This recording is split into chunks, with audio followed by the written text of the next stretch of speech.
अब हम व्यंजन में रा का संयोग देखेंगे कि रा का संयोग क्या होता है। हिंदी में रा का संयोग एकदम निराला है, अतः इस संयोग को करते समय विशेष सावधानी रखनी चाहिए। रा के संयोग के नियम इस प्रकार हैं। पहला, यदि रा में स्वर नहीं होता, यदि रा में स्वर नहीं होता तो यह अपने आगे वाले व्यंजन पर चला जाता है। यानी कि रा में अगर स्वर नहीं होता कोई तो यह अपने आगे वाले व्यंजन पर चला जाता है और इसका स्वरूप इस प्रकार से बदल जाता है रा के रूप में। रा को इस प्रकार को रेफ कहते हैं। यानी कि रा जब हम इस प्रकार से लिखते हैं तो इसको क्या कहते हैं? रेफ कहते हैं। आइए देखते हैं, जैसे कि धर्म।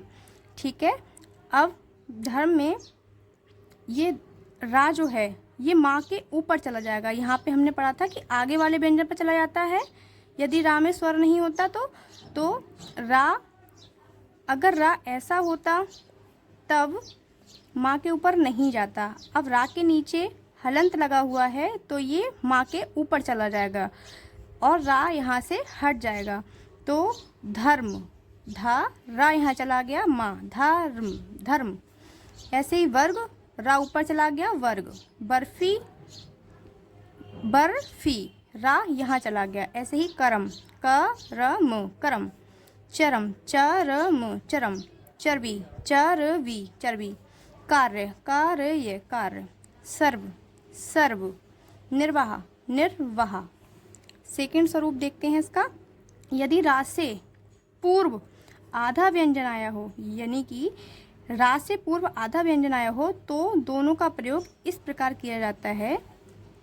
का, फा तथा पाई वाले व्यंजन के साथ इसका रूप रा हो जाता है। आइए देखते हैं। का रा, क्रा यानी कि क्रम। ग रा यानी कि ग्रा। अब ये ग आधा आया हुआ है तो रा कहाँ पहुँच जाएगा? इसके नीचे पहुँच जाएगा। ऐसे ही पा, ये आधा दिया हुआ है तो इसके नीचे पहुँच जाएगा। अच्छा, ये हमें कैसे पता चलेगा कि आधा दिया हुआ है? आधा इसलिए है क्योंकि ये का पूरा है ही नहीं। का के नीचे ऐसे करके हलंत लगा हुआ है। अगर का केवल ऐसे लिखा होता तो ये पूरा का होता। ऐसे ही ये गा, अगर ऐसे लिखा होता तो ये पूरा गा होता। अब इस गा के नीचे रा लगा हुआ है तो इसको बोलेंगे क्रा, इसलिए इसको इस तरीके से लिख दिया है क्रा। ऐसे ही पा, पा ऐसे लिखा है। अब रा आधा पा है, ये कैसे पता चलेगा आधा पा है? क्योंकि इसके ये ऐसे है। ठीक है, ऐसे ही भा, भा पूरा इस तरीके से होता है। ठीक है, अब भा के नीचे इस तरीके से रा लगा हुआ तो इसका मतलब आधा है ये, इसलिए हम इसको रा नीचे लेते हैं। भ्रा, प्रा, ग, क। चक्र, ग्रह, प्रभात, भ्रात, बक्र, अग्रज, प्रस्ताव, शुभ। क्रम, ग्राम, प्राण, भ्रम। खा, ट ड के साथ संयुक्त होने पर इसका स्वरूप ये हो जाता है। यानी कि यह इस रूप में रा बदल जाता है। जैसे कि टा और डा के साथ रा का स्वरूप क्या हो जाता है? ये हो जाता है। देखिए, इसमें टा है और डा है। टा और डा के साथ जब हम रा का प्रयोग करेंगे तो ये रा नीचे पहुंच जाएगा, ट्र। डा के साथ रा का प्रयोग, ड्र। ट्र, ट्राम, ड्रामा, ट्रेन, ड्रम, राष्ट्र, ड्रेस। यानी कि इसमें देखिए टा के साथ रा का प्रयोग किया गया है, इसमें भी डा के साथ रा का, टा के साथ डा के साथ। तो ये यहाँ देखो ट्रा हो गया, ट्राम बना दिया, ड्रा हो गया, ड्राम बना दिया। ट्रेन, राष्ट्र, ड्रम, ड्रेस। छा, त्रा, ज्ञा, घा, श्रा और श्र। ये हिंदी में संयुक्त व्यंजन हैं। इनका निर्माण इस प्रकार होता है। क और शा मिलकर क्या बनाते हैं? छ। यानी कि इस छा शब्द का निर्माण किससे मिलकर हुआ है? क और सा से। इस त्रा शब्द का निर्माण किससे हुआ है? आधा ता और रा से, त्रा। इस ज्ञा शब्द का निर्माण किससे मिलकर हुआ है? आधा जा और या से। इस घा शब्द का निर्माण किससे हुआ है? आइए देखते हैं। जैसे यहाँ पे ये अभी शा हो गया तो छा बन गया, ये तो कक्षा। त्रा से क्या लिखेंगे? जैसे पुत्र लिख दिया। ज्ञा से क्या हो गया? ज्ञान।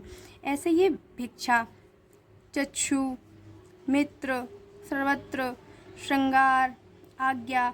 तो ये शब्द जो हैं ये किससे मिलकर बने हैं? काशा, तारा, जा, या। ठीक है, अब देखते हैं घा, शा, भू।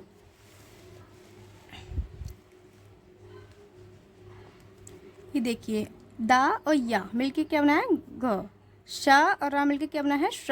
श ऋण मिला के क्या बना है श। विद्या, क्योंकि धा का प्रयोग किसमें है, जैसे विद्या लिख दिया, श्रा यानी कि श्रम, श यानी कि श्रृंगार। ठीक है।